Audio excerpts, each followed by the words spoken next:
Hello YouTube, this is Darkon633 and we're back with another Transformers review. This time we're going to take a look at the Transformers Voyager class last night premiere series, Optimus Prime.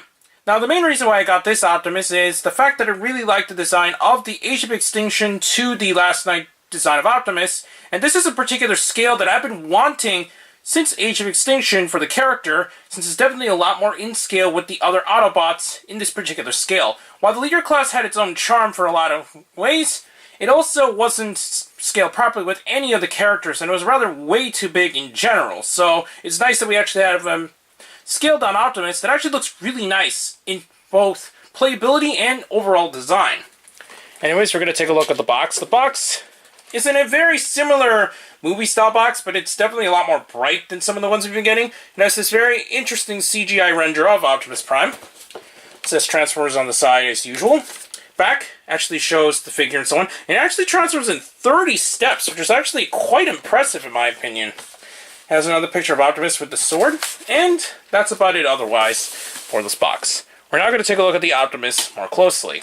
Now, in the overall design aspects, it is pretty close to the leader in just terms of overall look. In terms of functionality and the way that it's designed as a toy, it's definitely different than what we've seen with the leader class figure. Before anything else, we're just going to take a quick size comparison with the other Autobots from Age of Extinction to show exactly what scale he actually is compared to the other Autobots. I think he's a rather tall Voyager, especially when comparing it with Hound. So they definitely upscaled the Voyager this time around. So that's really nice that they at least did that. So as a comparison, here's all the Autobots together. I think they look really nice together. And just to replace, not tripped, the Bumblebee, we're going to take this Bumblebee and then once again compare it with the first version of Bumblebee from Age of Extinction, which was a little taller. So I think they scale in pretty nicely together, and I think Hasbro did a fantastic job in the overall update to the character. We're just going to take the Autobots off to the side and take a look at the Optimus more closely on its own. So, first, actually, we're going to look at one more comparison before we take a look at how the toy works and so on. Here he is next to Voyager class Age of Extinction Invasion Mode Prime. And as a bonus, I guess I might as well, here is Optimus next to his previous released leader class, which is definitely a quite different design altogether. So now we're going to look at Optimus. So, in terms of articulation, it's actually pretty good, especially for a figure in this scale. The head is on a very tight swivel. For what I can tell, it's not a ball joint. It has a little bit of movement, but for what I can tell, it's not a whole lot you can do with there. He has swivels at the shoulders with outer movement. He has swivels at the shoulder bits, which actually can turn, so that's really nice. He has swivels at the biceps, 90-degree elbows, no wrist articulation, which is unfortunate, but he does have a full waist joint that can turn 360, fully jointed hips with good range of movement, swivels at the thighs, just under 90 degrees for the knee because parts do restrict it, and his feet can pivot a bit, but you do need to take it off of the actual joint there, so it does break up the illusion just a bit. So now we're going to go on to transformation. Before then, we're going to take a look at the sword more closely. It's definitely a lot more accurate representation of the sword, and the shield is definitely a better scale. You can actually take the sword if you wish to, and it actually has a little area in between which you can actually store the sword. So that's nice that we have another figure with weapon storage, and it looks pretty okay in the back there. It does conceal nicely, so you don't have to worry too much about it. So now that we got him off, we're going to go into the transformation in general. First what we're going to do is unpeg the entire chest piece from the front, since that will free up most of the area. So now you got it about there. We're actually going to turn the waist 360, so that it'll give us a little bit more clearance to pull it out. We're going to take the head, collapse it into the chest, take these pieces and pull them out to the side. like this. To finish it off, what we're going to do is turn this around and make sure that the shoulder panels actually face upward.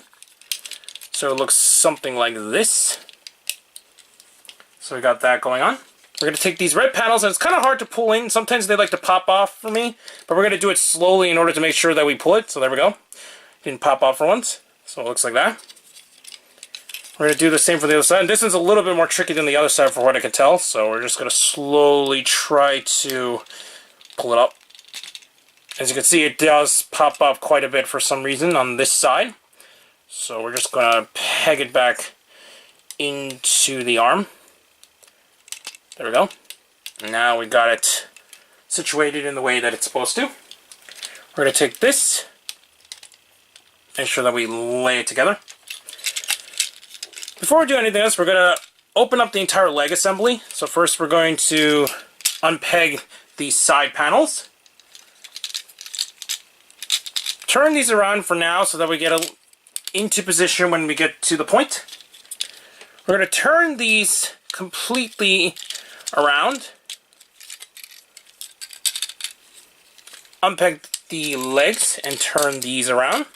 Do need to do a lot of turning when transforming this figure.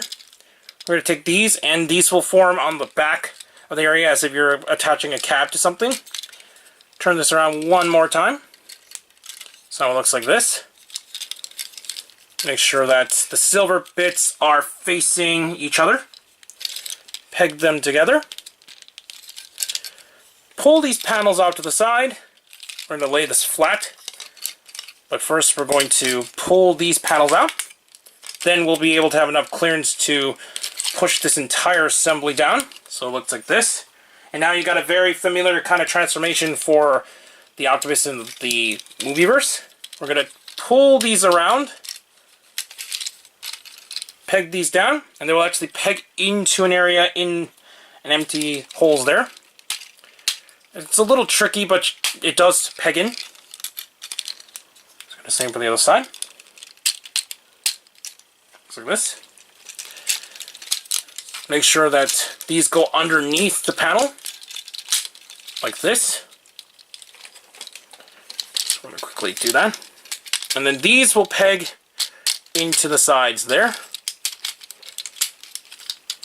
So there we go. Following up, we're going to make sure that these face forward. We're going to take these red panels and plug it onto the little sides there. It's a little tricky. You do need to move some pieces in order to get enough clearance. But once you do, it should be able to get it done. I realized I actually forgot a step, and that's why everything is going haywire here. We're actually going to lay this flat like this, and so that now we got a lot more clearance to work on it. We're going to take this, and then these will peg in. Like so. This figure can be a little bit tricky when playing around with it, but it's not the worst transformation I've seen. I'm going to fold these forward so we form the front of the truck mode. Peg these together. So it looks like this. And now we almost got it fully in truck mode. We're going to close the panels off to the side. And these will peg onto the sides right here. On both sides.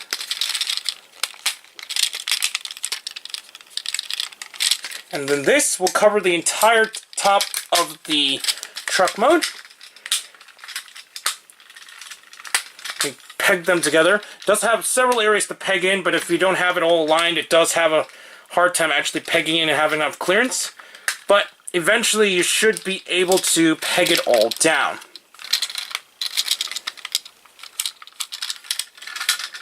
And then finally, we'll have him fully in his truck mode. And now he's fully in his Western Star truck mode. Now this is a very similar design overall to the one from Age of Extinction, but it seems like in this movie the overall design of the character didn't change a whole lot, but it's still nice to see a Voyager representation of this figure.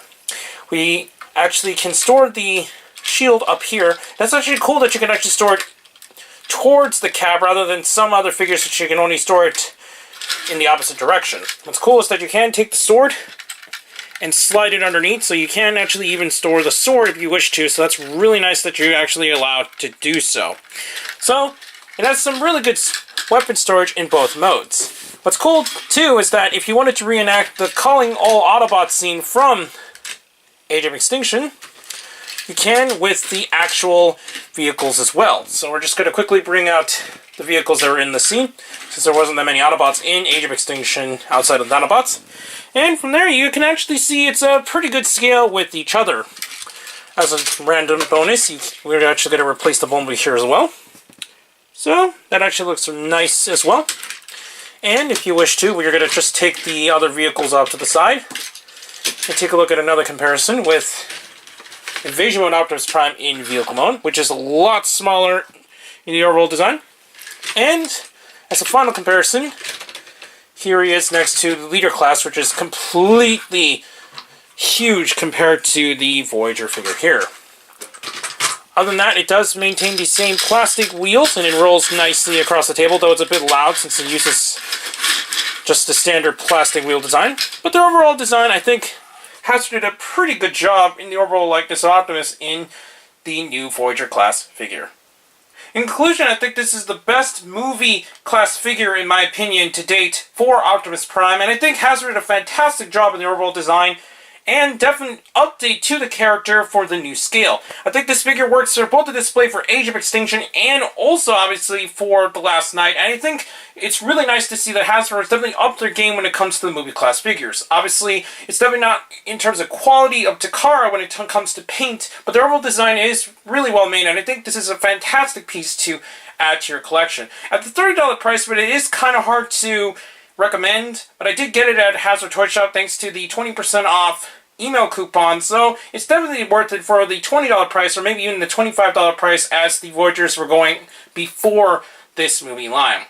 Anyways, please comment, subscribe, and check out Hero Club and Hero Taku. Also check out Twitter under Darkon633, and don't forget to check down the yellow channels down below. Please click the bell at the bottom of the screen in order to see my content go up as soon as possible.